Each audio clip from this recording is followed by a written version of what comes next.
It is a great honor and a privilege to introduce Dr. Arnold Clevs. Your family name was Klevensky back in Lithuania. And Arnold, it's so wonderful to be in your beautiful apartment in Jerusalem. Thank you. If you can tell us a little bit about your roots and your family. Okay, I was born in Kovna. I had a sister who was 6 years older than I was. We had a very comfortable life in Kovna, and my father owned a shop, clothing store, and I was 8 years when the war broke out, and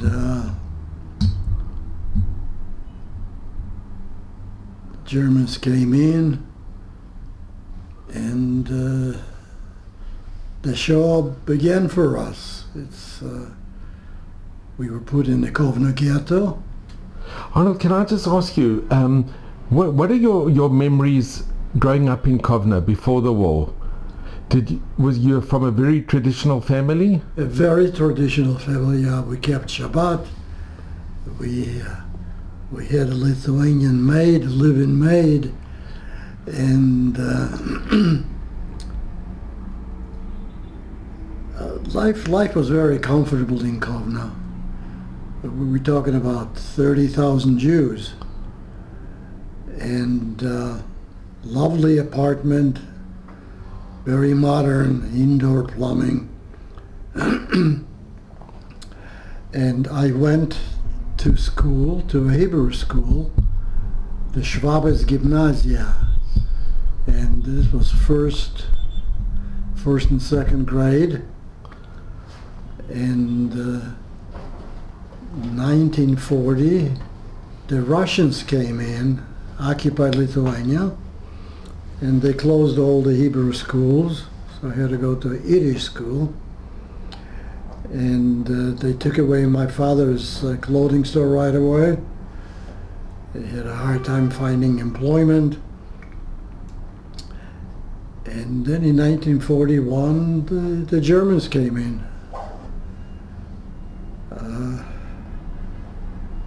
It was terrible from the first day that they came in. The Lithuanian maid, which lived with us and spoke Yiddish like we did, she came with her Nazi boyfriend, took everything that she desired from our apartment. When we asked her if she could bring us bread because we were afraid to go out, we never saw her again. This is betrayal of Lithuanians. And she was many years a maid? Yes. Do you remember her name? Yes, her name was Vladya.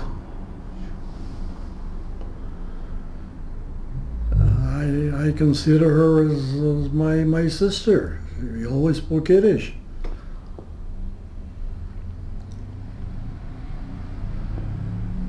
So we were taken into the ghetto, and the way it was done, the ghetto was formed in the suburb of Kovna, Slobodka.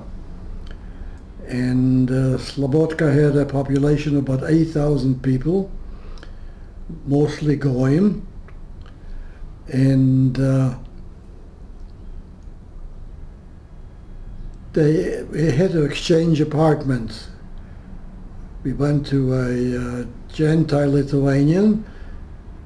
He took our apartment and we took his. So he got our apartment, modern apartment, four bedrooms, and we got one little wooden room with a tiny little kitchen with no indoor plumbing. And obviously we couldn't take everything from our apartment to the ghetto. Whatever we could, we took along.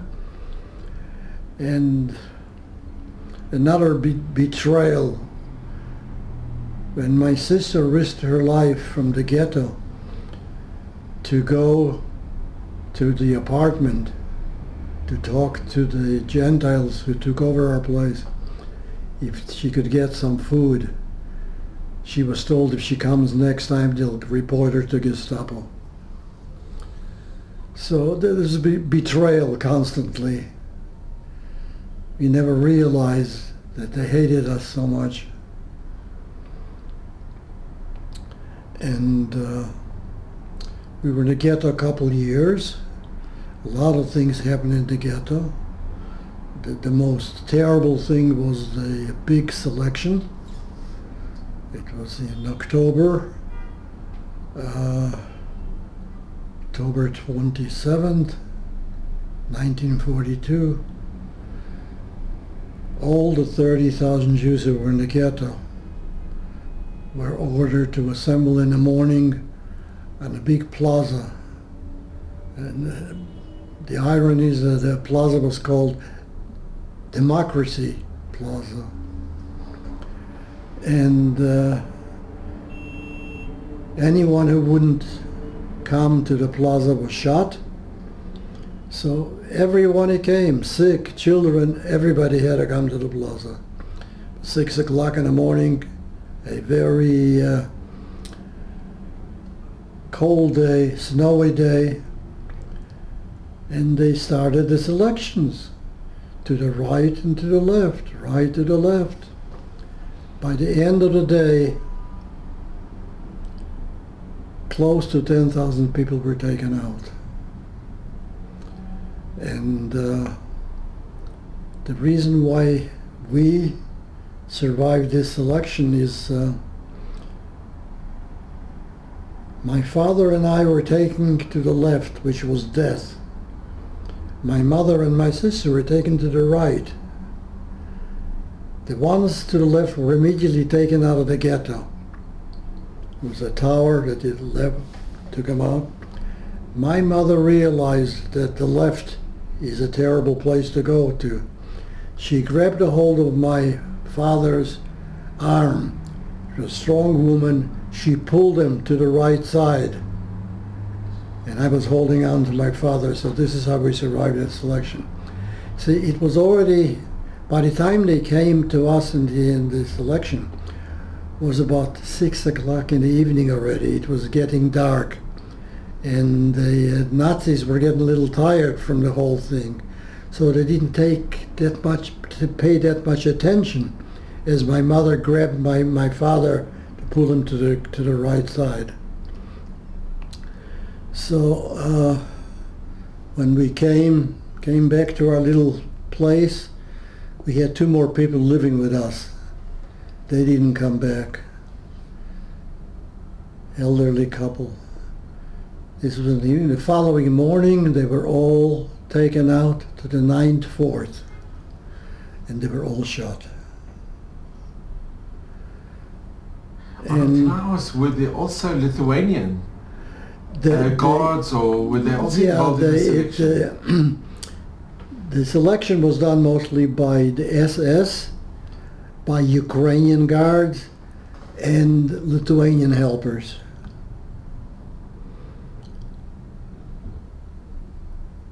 And every week something happened in the ghetto. We used to come in, grab Jews, take them out. We never saw them again. A very dangerous life in the ghetto. Food was very scarce. All the adults had to go out in the morning to work, and the children stayed behind. My parents were very much afraid by me staying all by myself. If they grab me, then I'm gone. So they dug out the dirt from underneath the floor, about this high, and I was a small kid. I was 9 and 10 years old, thin. So I was told that if I see Germans coming into the ghetto, I should quickly go underneath the floor and hide. And sure enough, it happened. I like to sit in the window.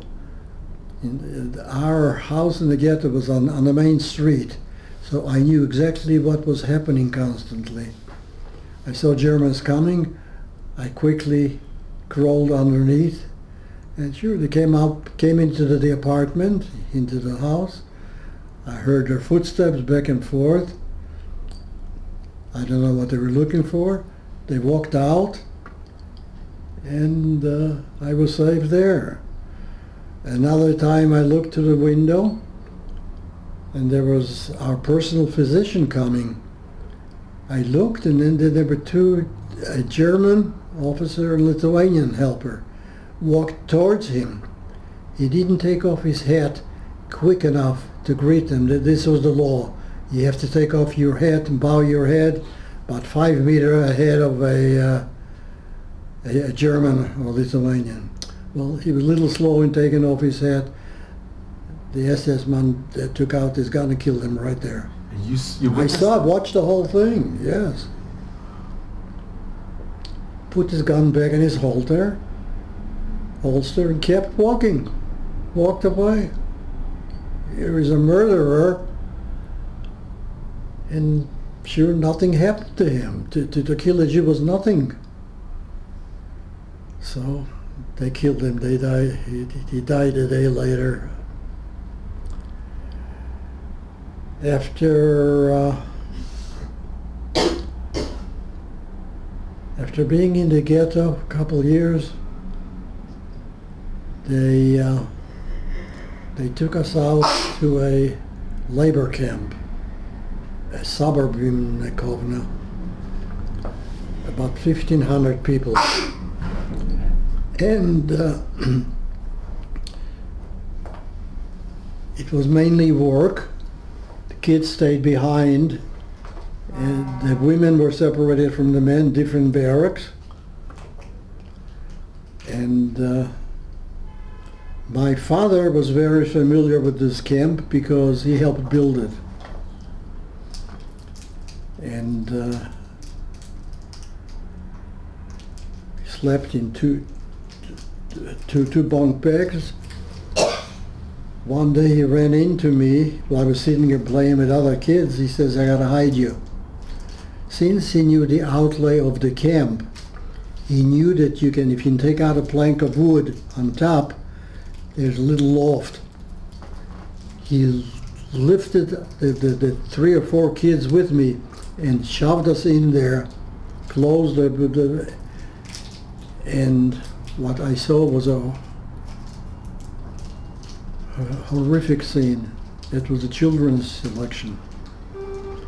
They came in with trucks, picked up all the children and the elderly.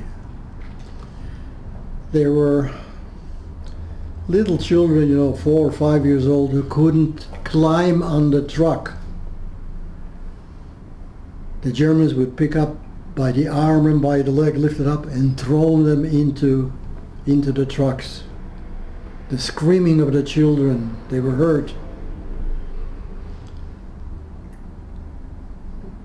They did it very quickly. As I was watching through the cracks of the wood, the trucks pulled out. My father came, took us out from the hiding place. In the evening, when all the parents came, there were no children anymore. The crying, the despair of the parents. Some thanked my father for saving a few of their children.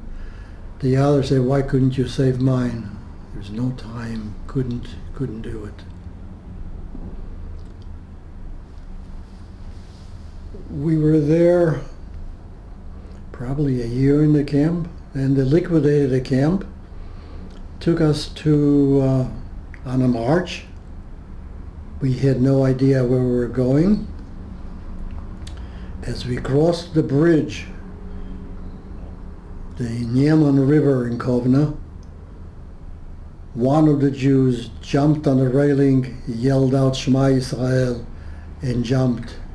It was a very high jump. He jumped into the water.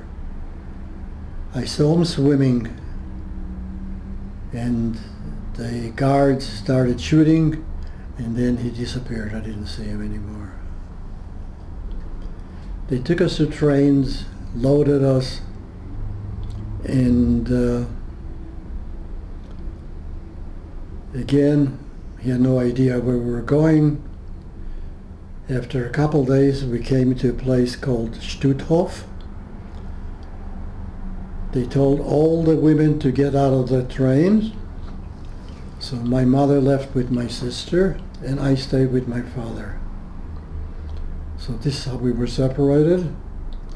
The train continued and we came to Germany and we started walking again. We came to a camp called Landsberg, very close to Munich.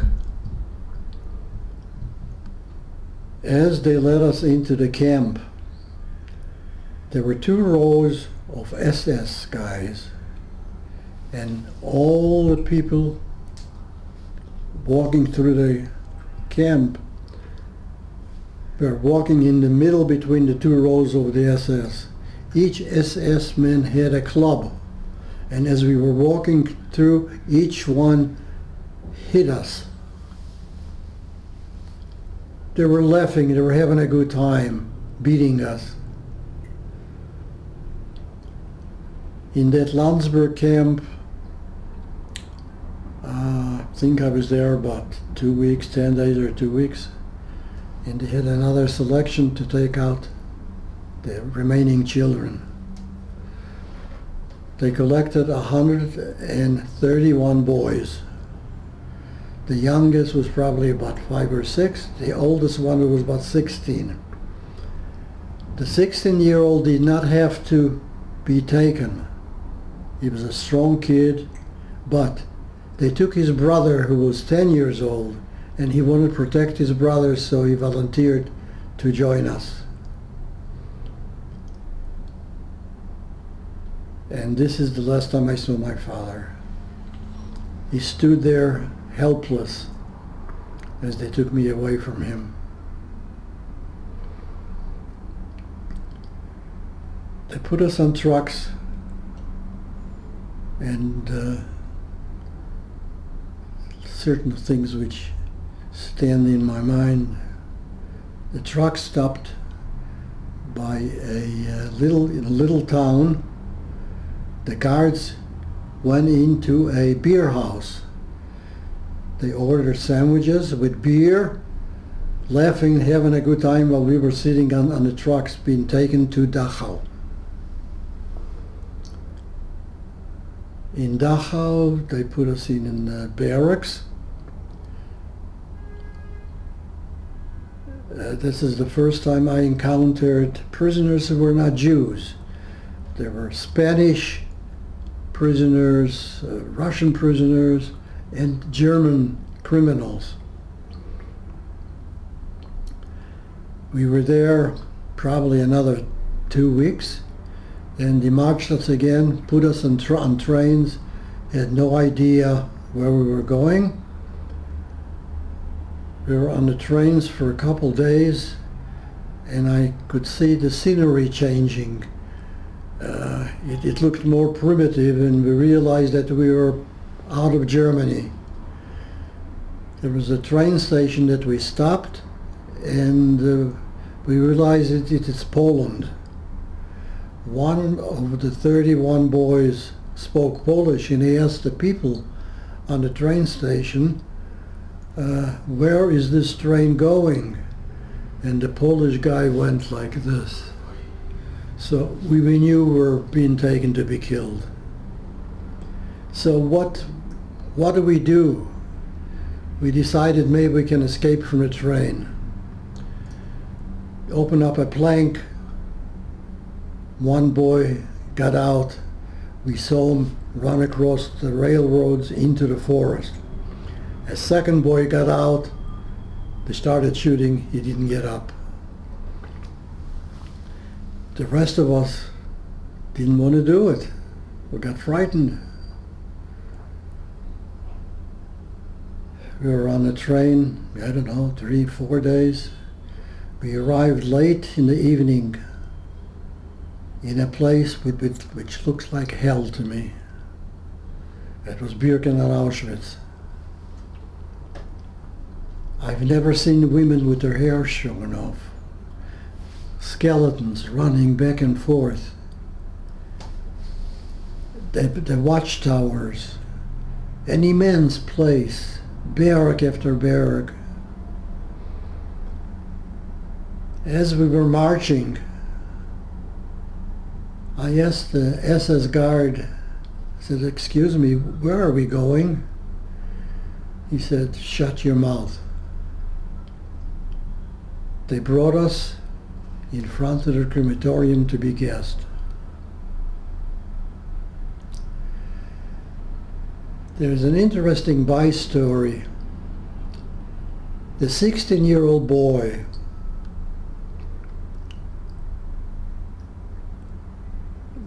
taught us how to behave, how to walk like soldiers, how to greet Germans like soldiers, how to take off our hats in unison, how to march.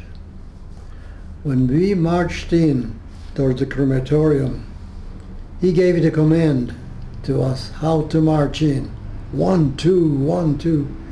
We lined up in front of the crematorium, and the SS in front looked at us. They didn't know how to take it. And one SS man asked the other one, "Should we kill him now?" And the other one said, "Maybe we should let him into the camp tonight." This is how close we were to getting gassed that evening.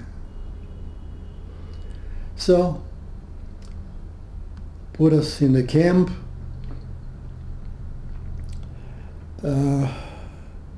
Now we were 129 boys.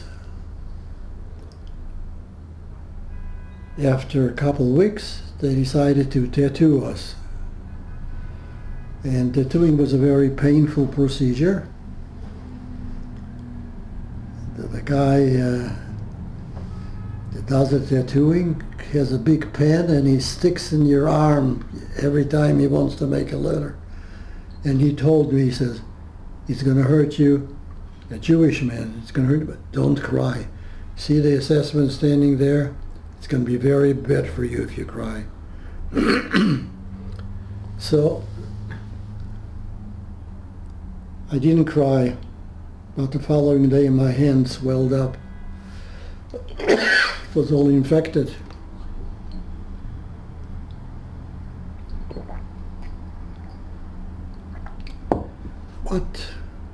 What does a child of 11 years old do without parents, without doctors, without anything?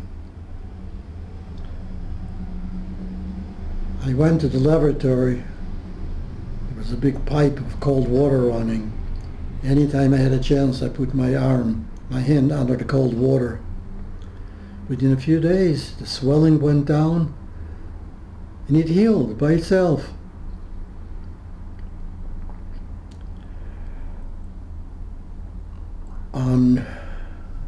Arnold, you have the number still? Oh yeah. What is the number? 2839, B2839.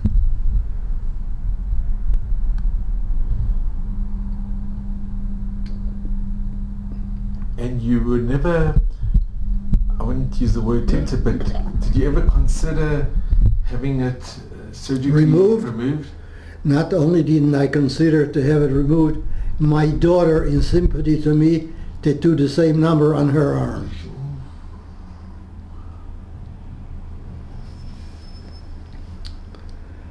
So I was glad that I got the tattoo. The reason was that if they take the time to tattoo me, maybe I'll be useful to them. Otherwise, why bother to do it? Well, I was wrong. After a short time in Birkenau, we were told to line up. And we, all 129 boys, and we had a children's selection. And the one who did the selection was Mengele himself. You remember seeing him? Wait, I'll tell you. Dressed impeccably. He had the gloves in his hand. And the way the selection was done is They're all lined up. He comes up to a boy. If he's going to kill him, he would, with his gloves, go like this. There was a scribe behind him and quickly wrote down the number. Friends on my left, 10 on my right, they're all taken out. He comes to me. He says, "How old are you?" I said, "I'm 14. I put sand in my shoes to be a little taller." He says, "You're a liar." He takes his gloves and hits me over the face. He says, "Tell me the truth. How old are you?" I said, "I'm 14. I was 12. No, I was 11 at that time. He says, "Drop your pants." I dropped my pants. He looked at me. "Turn around." I turned around. I said, "Take off your shirt." I took off my shirt. He says, "How come you're so dark?" I said, "I only have one shirt. And I try to preserve it so when it's a hot, sunny day," it was in June, July, it was just Rosh Hashanah, by the way. So I'm suntanned. He passed me up. That's the end of the conversation. This is how close I was to getting killed that day. They took out 75 of the 129 boys. They were all killed, all taken to the gas chamber.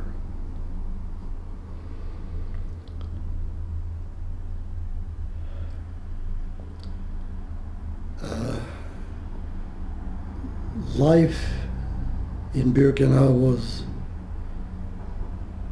a struggle every day. Every day. All I could think of every day is where will I get my next piece of bread. Hunger was horrible. We were sent out to work.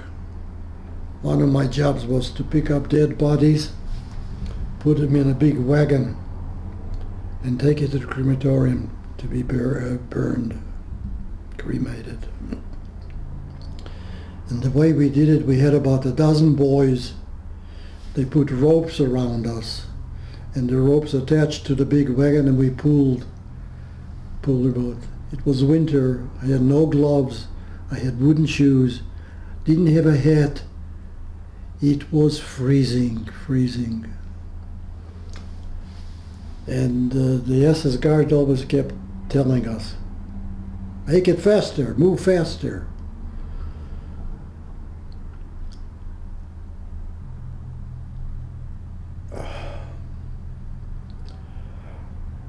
They used to give us a bowl of soup, which was nothing. It was just water with a cabbage. Once in a while you could find a small potato in there.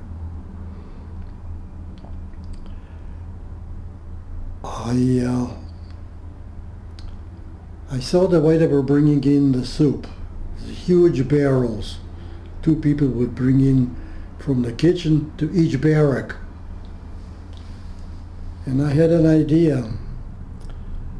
After they take the barrels back, maybe if I go to all the barrels lined up from all, maybe I could find a little bit more food. So I did. I went to the kitchen and I looked inside the barrel, and I saw little pieces of cabbage still inside. I went inside the barrel to scrape the remaining food. After I scraped everything clean, I couldn't get out. I was a small boy. The barrels were high. I didn't have the leverage to start screaming to my friends, "Get me out of here." So they picked me up by the legs and they pulled me out. Another time, as they were handing out the food, I quickly ate my soup, ran around the end of the barrel, came back to the front to get another soup, and he recognized me that I already had my portion. I got a terrible beating from him. And the one handing out the food was a Russian prisoner of war, a Ukrainian. And he constantly made the comments, "What do you think you are, you Jews? Is a Jewish school here?" Still had the uniform of the Russian army. There was another Russian, a real Russian, and he saw how it was beating us. He told the Ukrainian, "Lay off the kids, leave them alone." He stopped beating us. He was afraid of the other one. The S had a big joy when they were walking with their big Doberman dogs, or the German Shepherds, to bring up the dog with just inches away from us, with the dog trying to bite us. I never knew when the SS men will let the dog tear me apart. Frightening.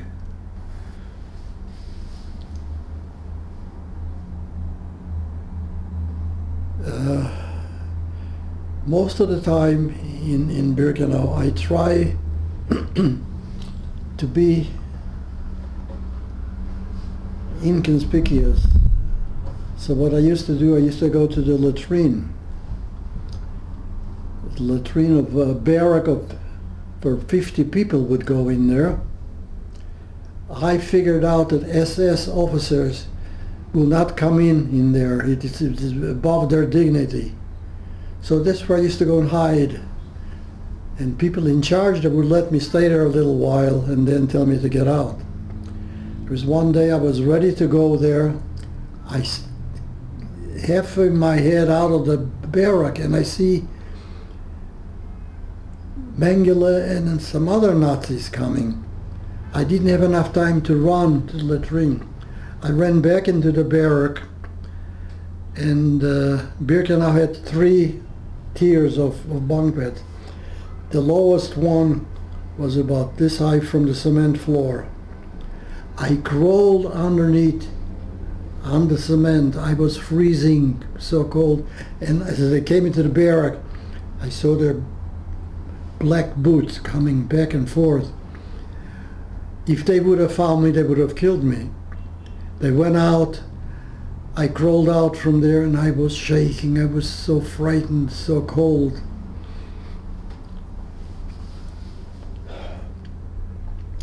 Then the last, but by the way, the crewmate told me there were 4 of them. They were burning bodies day and night. The sky was red. They were burning about 9,000 people a night.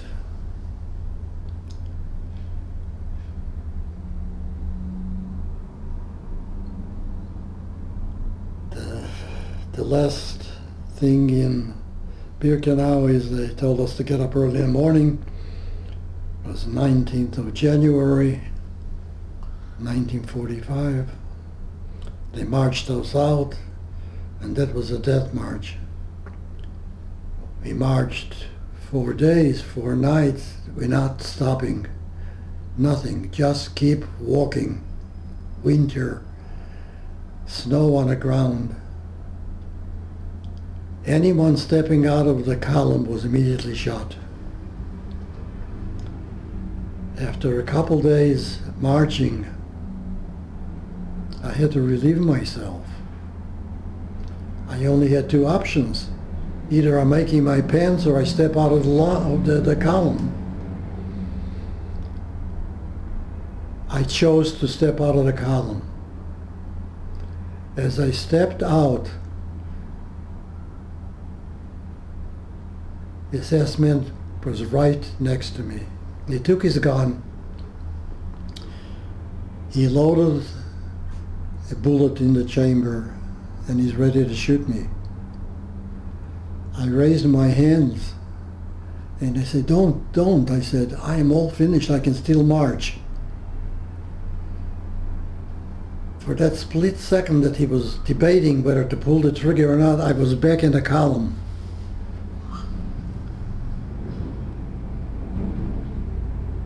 In the meantime, most of my friends passed me, and I wanted to be with my friends. And I had the wooden shoes, so it's very difficult to walk in wooden shoes on snow. It collects snow on the bottom, so I had to knock off the snow constantly. By the time I reached my friends, I was totally worn out. And I told my friends, "Chavre, help me." We locked arms and we walked together. Then there was an air raid. They gave the command, everyone on the ground. We all fell down on the ground in the snow. When the air raid was over, said, "Everybody up, march again." I didn't want to get up. I fell asleep. My friends picked me up, we locked arms again, and we walked. Came to a camp. I don't remember much about the camp because as soon as I walked in there, I found the first bunk bed and fell down and fell asleep. Someone stole my piece of bread which I had there while I was asleep. When I woke up, I complained, "Where's my piece of bread?" The 16-year-old boy said, "We're going to find out where your piece of bread is." Collected a couple more bigger kids. They found a guy sitting on a bunk bed eating bread. They said, "Where'd you get the bread?" He admitted that he stole it from me. They took it away from him and brought it back to me. This is a point that Israelis have to realize. Unity. Without unity, we're not going to survive here. We had the unity of the boys. We watched over each other, helped each other.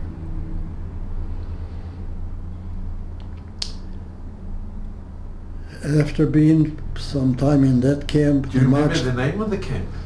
I don't remember that one. I forgot it. They took us to another camp, that one I remember. It was Alt Hamel. And we were there also a short period of time. A very frightening moment there.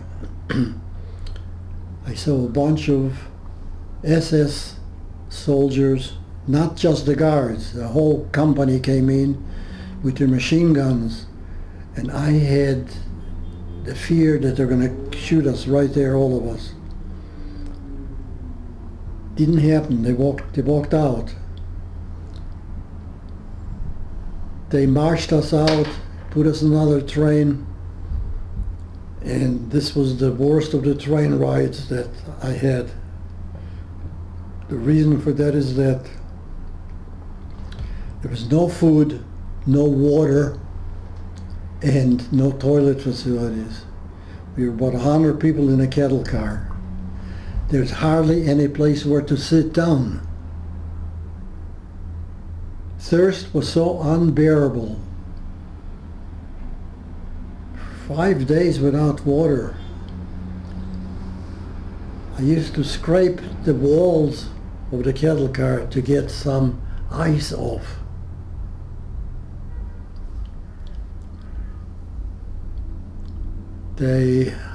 Then something happened on a train. He stopped at the train station. There was an air raid from Allied planes. They shot up the whole area, including our train. And when the air raid was over, there were many boys in my cattle car killed from the strafing. There was one boy sitting next to me. I moved him. I said, "Are you okay?" He fell over and had a row of bullets in his back. There was another boy who was severely wounded, twins from Kovna. And I knew them well. Their mother was a dentist in Kovna. He was wounded, they took him out, and they shot him. We never saw him again. There was a German military train right next to us, and a Wehrmacht officer comes out and he asks our SS guy, "What is this train with these people?" He says, "They're Jews. We're taking them to a concentration camp." He says, "Are you crazy? You're wasting a train to take Jews when I don't have enough trains to bring the wounded soldiers from the front?" The SS officer said to him, "If you don't shut up, you're going to be on that train with the Jews." Train pulled out. We passed through Prague, and we screamed to the little windows, the bars, "Water, water." There's a woman who, with a bucket of water came. The SS men took a look at her and knocked the water over. We came to Mauthausen concentration camp. They took us into a big shower room, and I wasn't quite sure if gas will come out or water will come out. But fortunately, water came out. I just stood there with my mouth open. I couldn't believe that I could get water. Let us out to the barracks. We were all naked, all running in the snow to barracks. Very congested area. We had tiny little bunks with 4 people to one bunk bed. They gave us numbers, and I think we stayed there maybe a month or 2, don't you remember? They took us to another camp close by to Mauthausen. The camp was called Zeltenlager. It was made out of tents, huge tents, about 1,000 people in each tent. One evening, so I was in the tent with a lot of Hungarian Jews. I wanted to go to the tent where my Lithuanian boys were. So I get out of the tent. It was late in the evening, and who confronts me? A German officer. He says, "Don't you realize it's past curfew time? Curfew time? Where are you going?" I said, "I want to go to the other tent." He takes out his gun. I quickly turned around and started running. He shot every bullet he had, and every bullet missed me. I made it into the tent. I ran in. I said, "People, please cover me with blankets." So they did. They covered me. There was only one bulb in the whole tent. So he came in looking for me. And it was a terrible stench in the tent because many people were dead. Hundreds were dead. So he walked out, stayed in that camp, I don't know, another 10 days, which the hunger was unbelievable. I used to go to the fence to pick out little grass so that I could chew on the white part of the grass to give me a little bit of nourishment. But many people did it because there was no grass left in the camp. They went to this. So one day I'm there, there was another man next to me, a young man. The guard shot him. They killed him? They killed him. And then the S-man ran up to me and hit me over the head with a stick. And I was lucky that he didn't shoot me also. Now, the day when I wanted to go to the other tent to be with my friends, there was an air raid bombs fell into the tent. Many people were killed. Not in the tent where I stayed.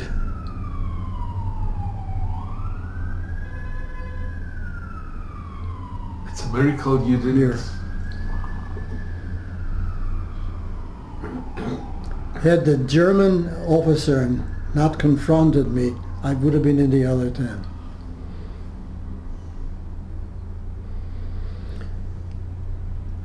So we walked out, they took us again to another camp, a long march, very difficult march, thousands of people marching. Then they said they have food for us in front, so everybody went to the front to get food. They didn't have any food. They started shooting. Everybody started running back. There was a stampede of people. I almost got killed from all the surge of people. They brought us to the last camp that I was in. It was in Austria. It was called Gunskirchen, and by far this was the worst camp I've ever been in. It was in a forest. Started out about 20,000 people. Within 2 months, out of 20,000, only 5,000 were alive. No food, no nothing. The place was strewn with bodies. Nobody was buried, nothing. Wherever you walked, there was a body. You see a man walking past you, take one look, he falls down, he's dead. They had one latrine for all the people, one. And the order was, if you don't go to the latrine, if you do it on the outside, you'll be shot. We were all full of lice. The rumor was that the little soup that they gave us in the morning was with poison on the inside to kill us. This is why so many people died so quickly. I told my friend, well, first I slept in the barrack, and I couldn't stand the barrack. Half of the dead people were dead in the barrack. I climbed on top of a plank to avoid sleeping next to the dead. I climbed down there and I slept during the night, but it was a horrible night. It was a very narrow thing. I couldn't move. I went out and I slept on the ground outside the barrack. It was wet, moist. I told one of my friends that was with me, I said, I don't care where we're going to go, but I want to get out of this camp. I didn't know where to walk in the forest. To the right, to the left. I said, I don't care. I want to be out of here because we're going to die here. So we decided to do it early in the morning, and then all of a sudden I see jeeps coming into the camp. And this is the American Army to liberate us. So that was the 5th of May, just a few days ago, that I celebrated my liberation. That's it. And then they took you, and how did you meet your mother and your sister? Okay. After liberation, I didn't know what to do. Didn't know where to go. I was terribly sick because I couldn't digest the food all of a sudden. I got, from the German soldiers, chocolates and candies and all this. My stomach could not handle it. I was terribly sick and we were dying left and right from it. So one day, I stayed here in a hospital, small hospital. I walked out and I met a Russian colonel. I looked at him and he looked very Jewish to me. I asked him in Russian if he's Jewish. He says, yes. I said, do you speak Yiddish? He says, yes. Oh, it was wonderful. And he says, where are you from? I said, from Kovna. What are you going to do? I said, I'm going to go back to Kovna, see if I can find my family.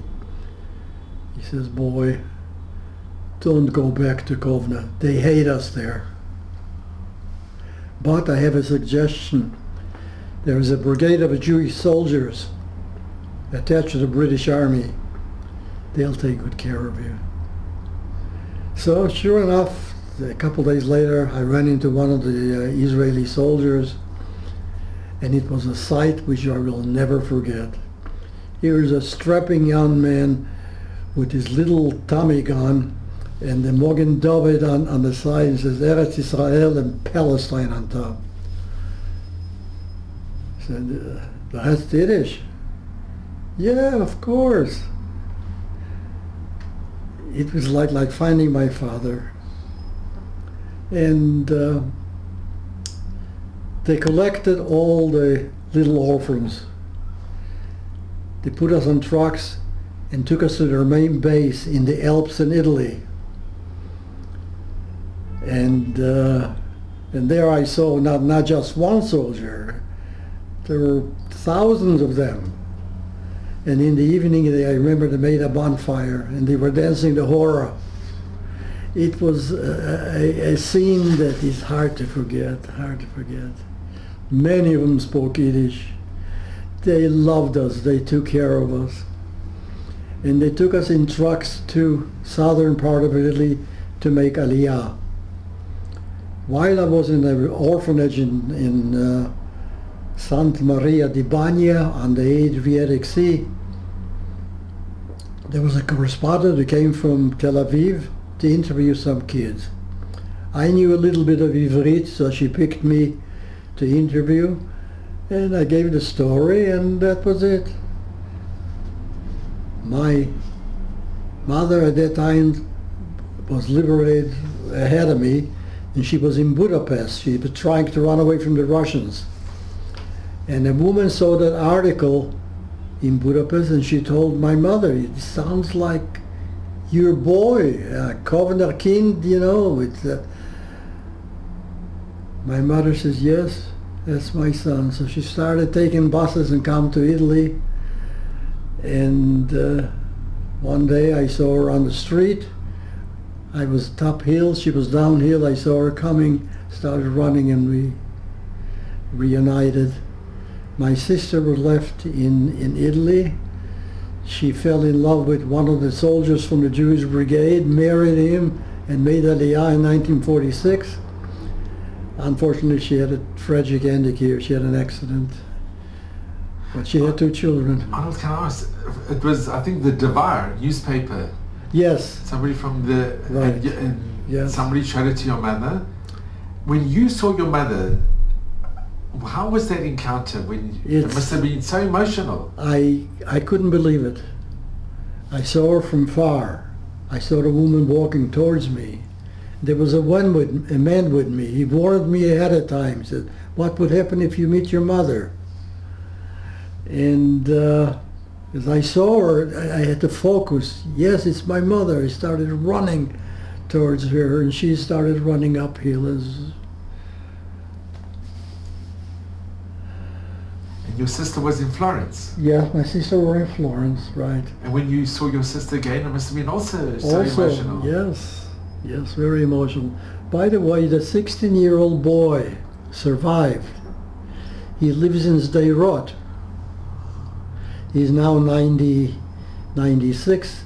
Unfortunately, he's feeble-minded now. You cannot talk to him. But about a year ago, they dedicated a neighborhood in Sderot in his name. Because thanks to him, we survived. And how did your mother and sister survive? Two factors. Number one, they were 2 strong women. Each one protected the other one. Number 2, the main reason, they were liberated by the Russians in January. From January to May, this is where most of our people died in the camps.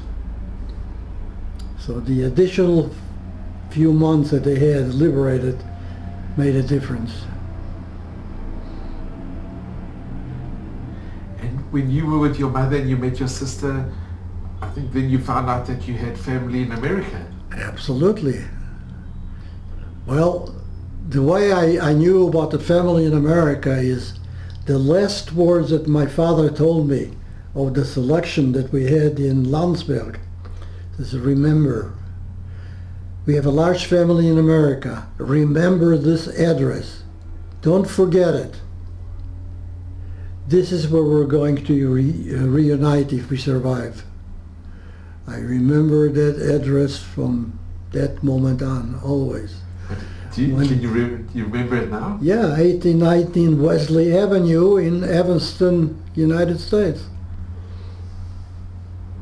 When I was liberated by the American Army, I met a American sergeant, a black guy. It was a company of black soldiers. They were very nice to me.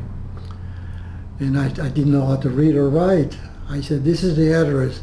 Can you write a note for me that I'm alive? And so my family in the United States realized that one of their relatives is alive. And you managed to get that, they sponsored you to come to America? Yeah, so we had to wait 4 years in Italy to get the visa to come. United States didn't want us at that time either. No one wanted us. Wow, so what did you do for those 4 years? We lived in Rome.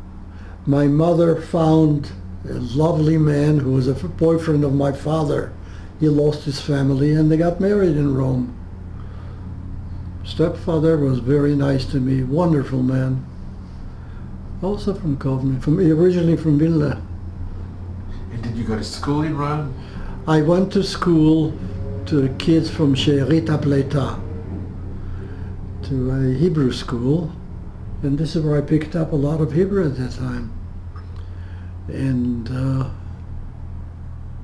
afterwards I came to the United States and started at regular school. And where did you come in when you came to America? To that address? Yeah, no, they moved from that address.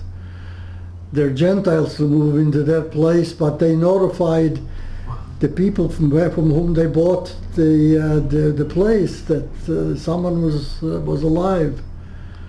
So as soon as we got in touch with them in the United States, they started sending us care packages, you know, and my stepfather worked for the United Nations Relief Organization, and so he was getting food more readily, and this is how we survived in Rome. We had a free kitchen where we used to go and eat. And you were happy that you came to America? It was... Not at first. Don't forget, when I came to America, I was already 16. I had nothing in common with kids who were starting school, and I started school with them. They were 12 years old, 13 years old. I was a man by that time. They were children. I couldn't speak the language, but I got used to it. I did okay, graduated with honors, went to pre-dental school, did very well there also. And where did you study? In Chicago, and I started dental school. University of Illinois. And Arnold, can I ask, when you were at school or with your friends, did you tell them about the Shoah? Did they ever ask you? Didn't talk much. You never spoke much? No. Even in high school, I was like a foreigner for them. You know, if they used to see my number, say, what's this number? It's my phone number, you know. They were too young to appreciate what I've gone through. In dental school, we were so busy studying, we didn't have time to socialize really. And after dental school, I joined the United States Air Force. And can I ask, with the number, did you wear short sleeves or did you try to cover it up? No, or they knew the number. Yeah. did anybody stop you on the street, or did anybody ever stop you and ask you? Not really, but I had one professor of prosthetics. I don't know if he's anti-Semite or not, but he didn't call me by my last name. He used to say 2839. Yeah, but then he began to like me. He liked the work that I did, and I was a very good student. He was very polite, and so. And when did you find out what happened to your father, or did you ever find? Yeah, they used to have notices in Italy there when I was in the orphanage. Different camps who survived from that camp. I always looked for that camp, Dachau, Landsberg. I never found his name, so I knew that they killed him. I went, by the way, to Dachau. I found his mass grave. You did? Yes. Arnold, you have a pictures. If you can show us, here's a picture with your father, and these are such special pictures. Yeah, this is when I was about probably 2 years old, with my father and my sister. And how did these photos survive? Who? How come you kept them? How did you manage to keep these pictures were sent to my family in the United States. And that's the reason when we came to the States, they had those pictures. Otherwise we have nothing. Here's a picture of your grandfather. My grandfather, and my mother, my father, and my sister. That's in Kovna. Because they sent these pictures to the States, that's yes, that's right. And here's a beautiful the same picture thing of your as when my parents got married in Kovna.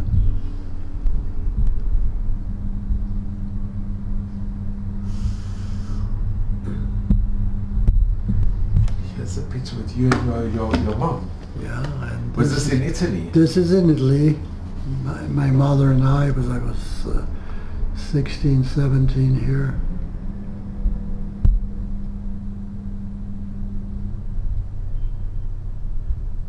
Here's a picture of your sister. This is my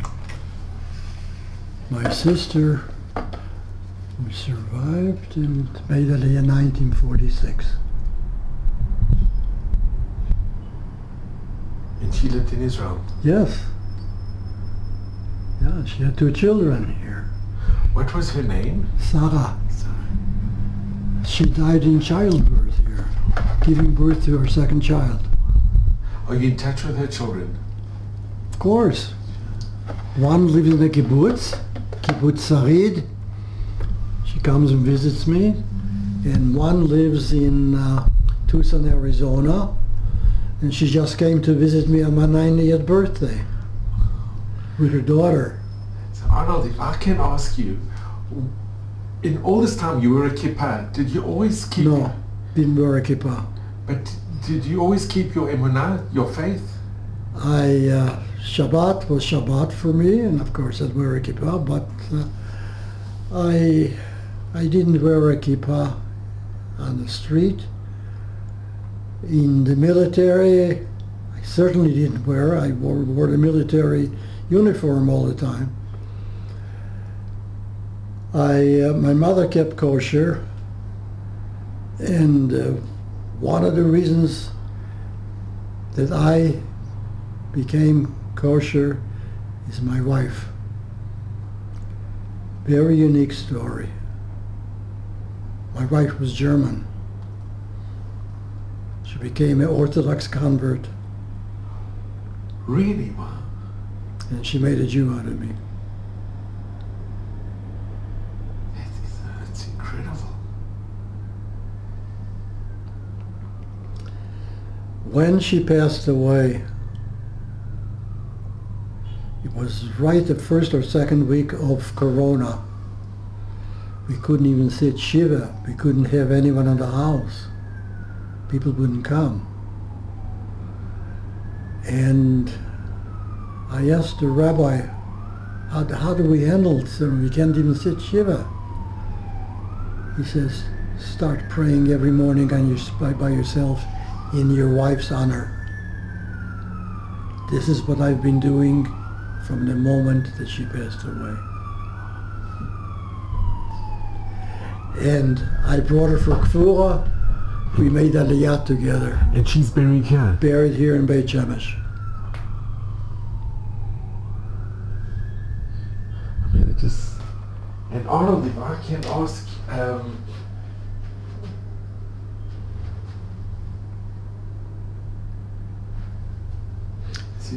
yeah, this is the wedding picture here. Here on top. Yeah, right there on top. Yeah, no, not to the left, yes. That's me and my wife when we got married. So if we can just show this is... If you can She show was this beautiful beautiful. picture. What was your wife's name? Out. I've never met another human being as wonderful as she was.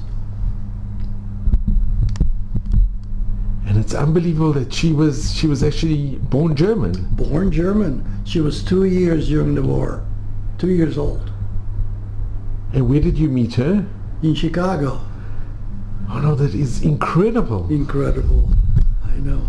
So Arnold, if I can ask you, what message do you relate or you give over to your children, grandchildren, and to the future generations?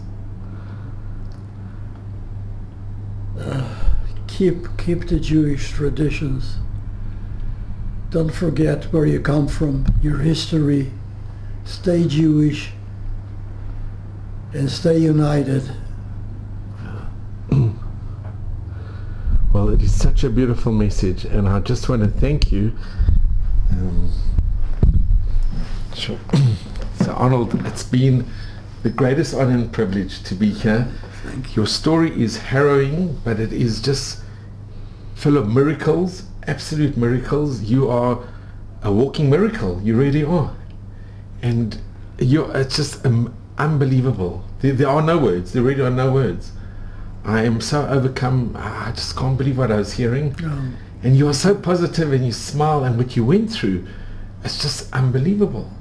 It really is amazing. So, you should just have nachas and admei v'esrim in good health. And I am just so blessed that I was here today to hear, and I so appreciate this, really. My son is very observant. Very observant. My wife, Zichronha Levacha, raised two wonderful children, two good Jewish children. It's incredible. So in her memory, and in the memory of your parents and your sister, it's just, I think your story is so unique and so unbelievable. Sure, I'm very grateful to you. My son works now for Ir David. It's a very special place. Special place. I am preserving Yerushalayim, he says. Well, he can be very proud of his father, and Yeah. I'm so grateful to you, Arnold, really. And you should just admei v'esrim in good health. Thank you. And just nachas from your family. Thank you. There was one boy with our group in Birkenau. He was about 14. He managed to smuggle in his tefillin in a pair of shoes. Every morning he used to sit in the corner on his bunk bed and put on the tefillin. It was very dangerous to do it. If the capo from the barrack or an S-man would walk in and see him, that would be the end. A couple of our boys would stand around him in a circle to protect him when he puts on the tefillin. It made a unbelievable mark on my life that he risked his life to put on tefillin. When I came to Israel for my grandson's bar mitzvah, The first thing I did is I bought him a pair of tefillin. I took him to the kotel and I helped him put on the tefillin. This is my nekoma. That's your revenge. That's your... Yes. And your nachama, and your comfort as well. And this is why I put on tefillin every morning. Incredible. It's absolutely incredible. And you remember seeing this? You remember? I remember everything in detail, like it happened yesterday. Everything. I remember Mengele talking to me, and he had a diastema between his two front That's a gap teeth. between the two front teeth. Yes. As a 10 and a half, 11-year-old kid, noticed that that guy is not so perfect. He has a space between his two teeth. And what did he speak to you? Was it in German? German, yes. And you understood German? Oh, absolutely, yes. Did you speak Yiddish at home? Always. I spoke Yiddish with my wife all the time. My son speaks Yiddish. I maintain the Yiddishkeit with my family, with my children. It's wonderful. It's so special. Arnold, thank you so much. You're welcome.